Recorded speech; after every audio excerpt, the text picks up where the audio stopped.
Well, hey, everyone. Welcome to the Innovation Tech Talks podcast. I'm your host, Corey Knowles. I'm managing editor of Innovation and Tech Today magazine.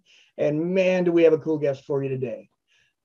He's a comedian. He's the host of Nat Geo's new Brain Games on the Road. He is the co-host of StarTalk and has been for a very long time. Chuck Nice. How you doing, Chuck? Hey, Corey, how are you, man? Thanks for having me on. I appreciate it. Thank you. It's a pleasure to have you on. You and Neil are kind of the background soundtrack to my work day about half the week.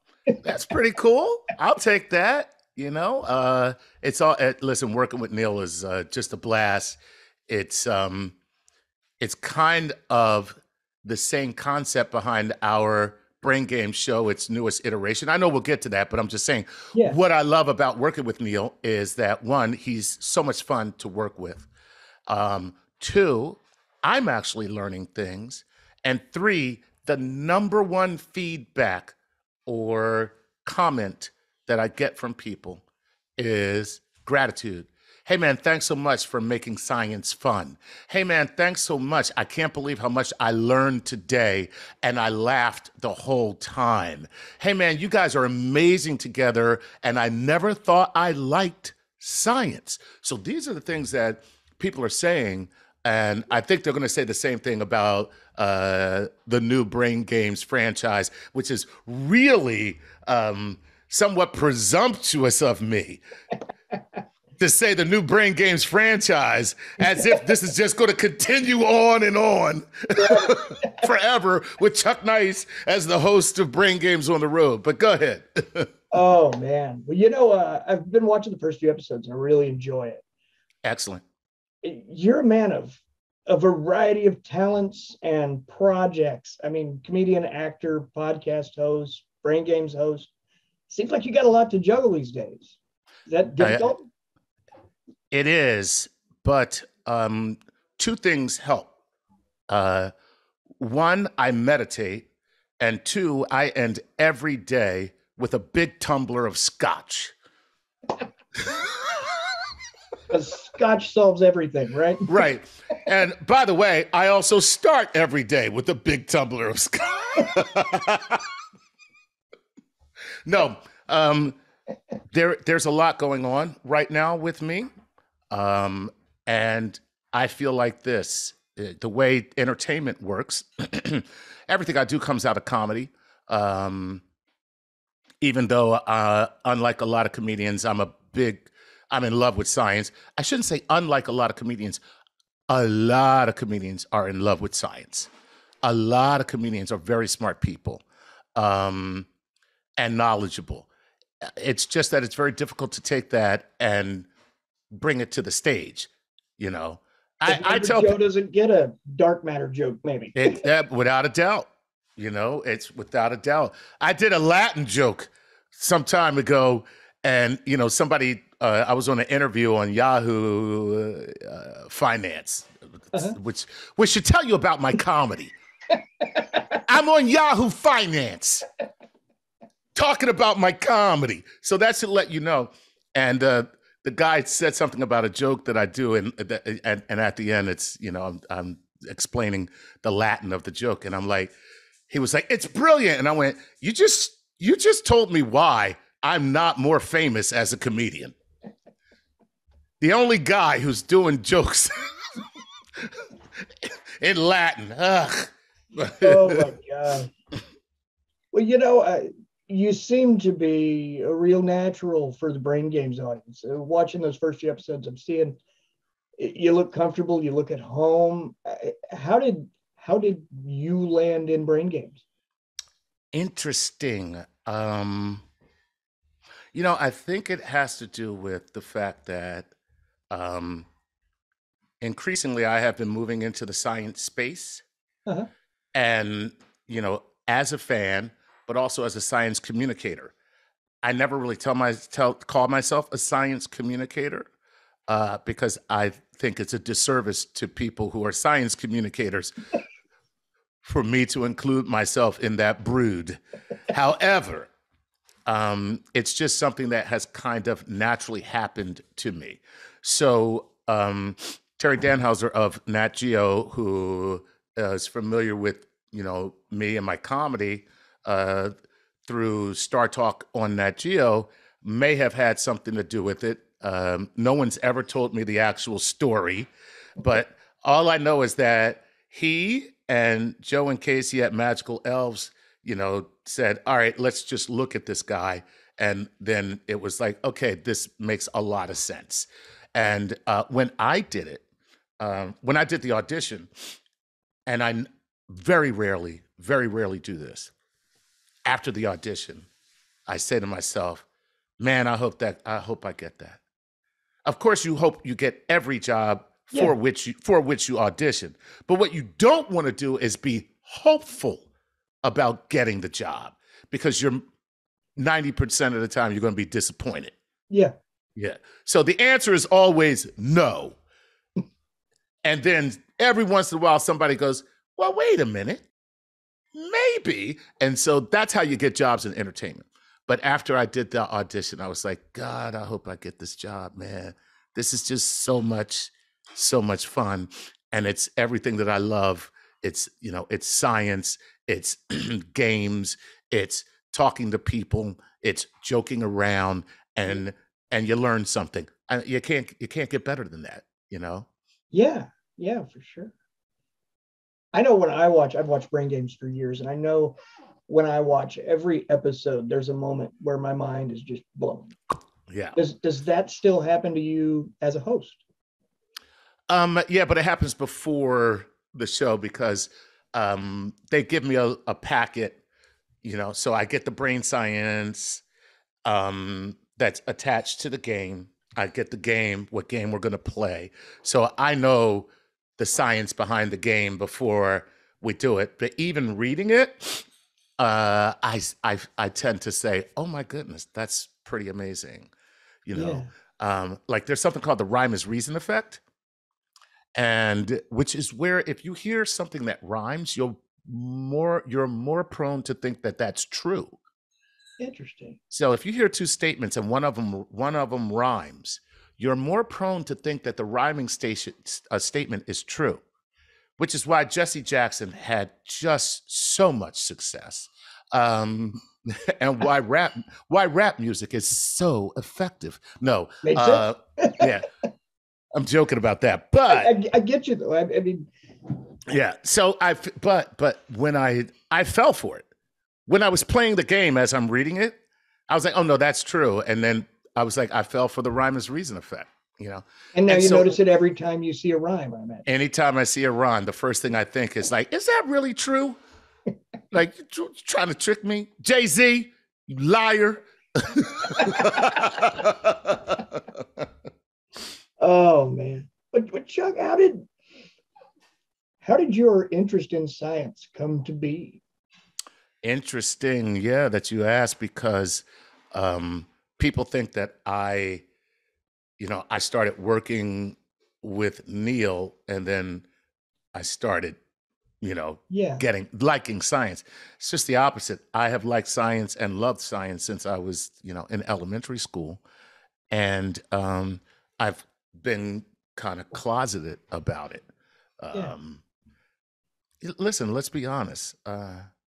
The kid that goes to school and knows all about pop culture and, maybe curses so that he seems a little bit more like an adult, and, wears all the great fashion. Like that's the cool kid.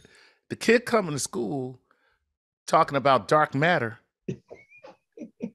the expansion of the universe, gravity waves, the collision of two black holes. Oh, let's invite that guy. Cool kid. Yeah. Right? No, let's invite him to every party. Hey man, get over here. You hear this guy talking about gravity waves from the collision of two black holes? You got to hear this. Get over here. No, that's not happening. That's not how school works, is it? Yeah, exactly. Today's episode of Innovation Tech Talks is brought to you by OMRON. OMRON is a world leader in technology designed to solve social issues, improve lives, and build a better tomorrow. They serve a range of industries which utilize their technologies to innovate and grow factory automation, healthcare, mobility, and energy management. In the industrial automation business, OMRON technology demonstrates the power of machines to unleash human potential, pursuing the ideal in automation, in which people and machines are working together in harmony. OMRON provides sensing, control, safety, vision, motion, and robotics technologies for the automotive, food and beverage packaging, semiconductor, electronics, life sciences, and infrastructure industries. For over 80 years, OMRON has helped industrial businesses maximize potential by solving problems with creativity. Learn more, go to automation.omron.com. So what ends up happening is you keep all that stuff inside, and on the outside, you present all that other stuff. Yeah. Okay. And that's kind of what my whole life was until I had to come out of the closet, because I'm working with this astrophysicist and I'm talking to all the top scientists in the world. And quite frankly, whenever you do that, so people think that I'm just there. And a lot of people say, oh man, you're so smart. Like, I hear you talking to these scientists, the chief scientists of NASA, and one of the authors of the Intergovernmental Panel on Climate Change, and they're like, like, damn, and I'm cheating. I know who's gonna. I'm cheating. I know who's gonna be on the show. I go read their stuff before I sit down with Neil, because all I want to do is be a part of the conversation and be able to ask questions of stuff that I want to know, just like the people who are listening. And I can't do that if I don't know what I don't know. Yeah, it's same with these. I do a lot of research because I don't want to look like an idiot. There you go. Now, I can't stop that from happening. Not you, but for me. I can't stop that. Often I look like an idiot. But that's another thing, too. A lot of people are intimidated by science because they don't want to feel stupid. And what they don't understand about science is that a lot of science throughout history has been wrong. Mm-hmm.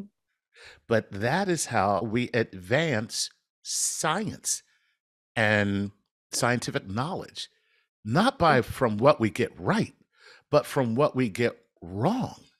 Sometimes unintended consequences. Laser surgery, for instance. Here's a little something that just popped into my head for no good reason at all. But at the time, they called it radiokeratotomy because you made slits in a circle around your eyes. That's why it was called radiokeratotomy. Uh-huh. But the reason it happened was a doctor cut his cornea. It healed because your cornea has a natural vacuum. Okay, not your cornea. Yes, your cornea and your eye. Natural vacuum that sucks it in. That's how your eyes, Anyway, he cut it and he realized that his vision was better. So he said, oh, something's wrong here, or something's right here. And as a result, the unintended consequence of that discovery led to, boom, laser surgery, we call it today. Yeah. Infrared. I forget the scientist's name, but he's measuring the temperature of visible light, and then all of a sudden it's still warm in another area where there is no light. Whoa, something must be there. Boom.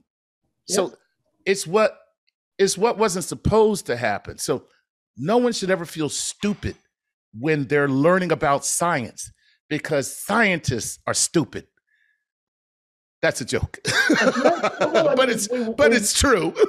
We were once, as a society, sure that the sun revolved around the earth. There you go. So we are not the center of the universe or even the center of our solar system. It's heliocentric. And guess what? That's, I'm Afrocentric and the solar system is not.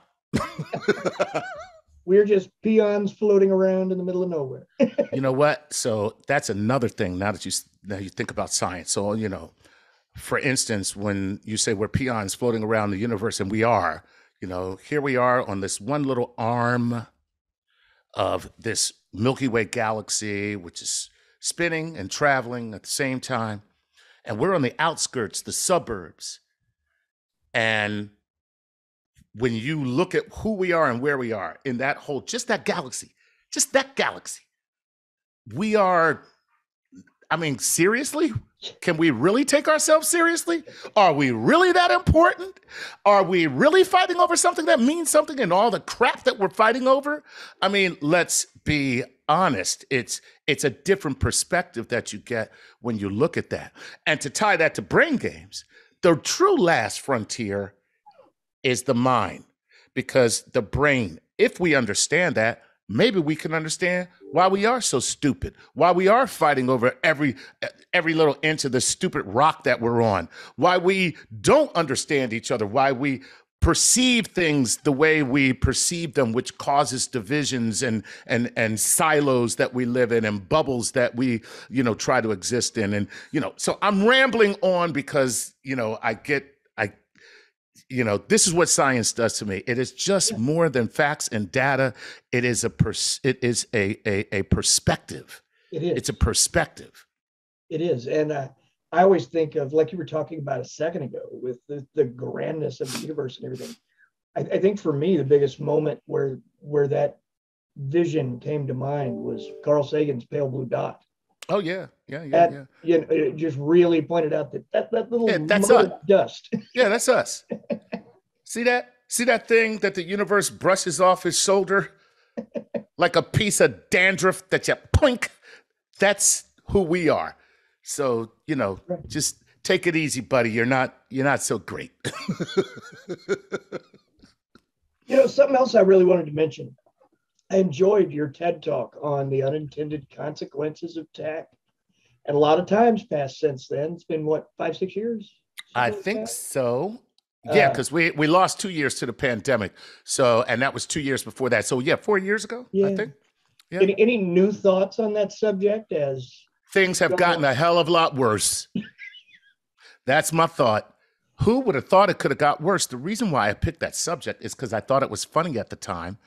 And honestly, when I was talking about the unintended consequences of tech and human interaction, which, believe it or not, was my title, where, you could have called it "The Internet is Stupid." Like, that would have been a better title. Okay.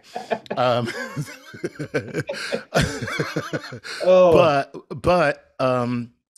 I actually thought that, one, people would see how we're being manipulated by social media. And two, that social media companies would have to adapt in order to continue to grow their audience. And it's just the opposite. It is. People don't see how they're being manipulated. They're not thinking critically about the internet or social media. It is purposely addictive, and we're falling for it hook, line, and sinker. So here I am making fun of the subject, and all I can say is, everything I said back then is still true today and worse. And if you want to know what I said, people, go watch my TED Talk. It's on YouTube. Yeah, it is. It's a quick watch, and it's interesting. And I like that you gave it your comedic touch. But there's a lot to be said from that in today's world. Yeah, I mean, I'm hoping. Listen, these are very complex matters that take a lot of nuance, because especially in America, we are not China, where we just say, all right, kids, go do your homework, because we're shutting down the internet between 2 and 6. And you get an hour after dinner, and that's it. And Daddy Xi says you go to bed, right up, So when you live in an authoritarian dictatorial society, it's much easier to say, we're not going to have this. But when you live in a free society, for however long that'll last, when you live in a free society that is democratic and that is based on free speech and the marketplace of ideas and the free exchange of information, you can't tell somebody, hey, man, you can't do that. Yeah, you can't shut that down. You got to shut that down. You can't do it because, you don't want to be in violation of your own principles, which for us, that's the Constitution. So what has to happen is, as a society, we have to come together and we have to coalesce around what will save our society. And as you can see, We do a great job of that. That's right. Yeah, that's where we're Vikings. Guys, let's all come together. We could stand to a little, couldn't we? Yeah. Oh, you and Neil have such a fun dynamic together, and I've always felt like you're kind of opposite senses of humor play a role in that. Oh yeah. Like Neil's is more of a.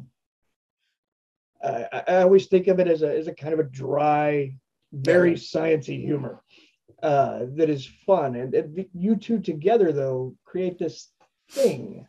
Yeah, because Neil is funny, and he's a funny guy, and he gets the joke. When I make a joke. So when we first started, people were a little upset. They were like, "Why is Neil sitting with this dude, and this guy is interrupting the science?" And Neil would say, "Just relax. We're gonna get to the science. Let us just have some fun while we do it." And once again, that's what I love about brain games, is the fact that we're going to get to the science, and you're not even going to know that we got to the science, because by the time we get to the science, you will have experienced the science. Yeah. You will have seen it. It will become experiential. And then when you learn about what you just experienced, it now resonates in a way that it would not have. And the same thing happens on StarTalk. No. And that's what I hate to. I don't want to sound self-important, Sorry. and I don't want to make people think that I'm bigger than I am. But I really feel like when you watch this show, it's doing a service. Watch it with your kids. They may say, "Oh man, I never knew that," and then they may be sparked. Their curiosity might be sparked, and they might want to learn more. Or they might say, "Chuck is so annoying, we can't watch this ever again." But then make them watch it anyway, because they're going to learn something. Damn it. No. Right. No, but that's the whole idea, man. I don't know if you ever saw the Fat Albert show. Of course, it's not on anymore because, there was some unpleasantness with the guy who created the show. But yeah. But anyway, the cool thing about that show is at the end, he would say, "Hey, it's the Fat Albert Show coming at you with music and fun. And if you're not careful, you might learn something before it's done." Hey. Right? That was the whole, and it's the same thing. StarTalk, brain games on the road, same thing. If you're not careful, you might learn something before it's over. Well, the nice thing about brain games too is that I have 4 kids. They're all 16 and up. They're not into documentaries and stuff like that, but they love brain games. Isn't it funny? People say, "Oh my God, you're the new host of Brain Games. I love that show." I haven't heard anybody say, "So you're the new host of Brain Games. What a piece of crap that is." No, I've never heard anyone say a bad word about it. I can't believe that, man. Why would you do that? Why'd you take that job? No, people love this franchise. They love it. And I'm really just happy to be the guy, who's running point right now for it. Totally, man. Totally. And that's great. I guess one last question I wanted to ask. Do you have any advice for young people considering STEM careers today? As a dad with 2 students in 2 separate STEM academies, who are both on AP tracks and who are both honor students, they are also both adopted, so they did not get any of my stupid genes. I'm joking. I am joking. I'm joking. They are my biological children, just in case they hear this interview. Kids, you're not adopted. You're not. Let me just say this. STEM is where the future is, okay? We live in a society now, and we're soon to live in a global society where, I hate to say this, the lion's share of physical labor is going to be done by machines. Yeah. If we don't all destroy ourselves first, the lion's share of physical labor will be done by machines. 2 things are going to happen. One, there'll be a little bit of universal income Okay.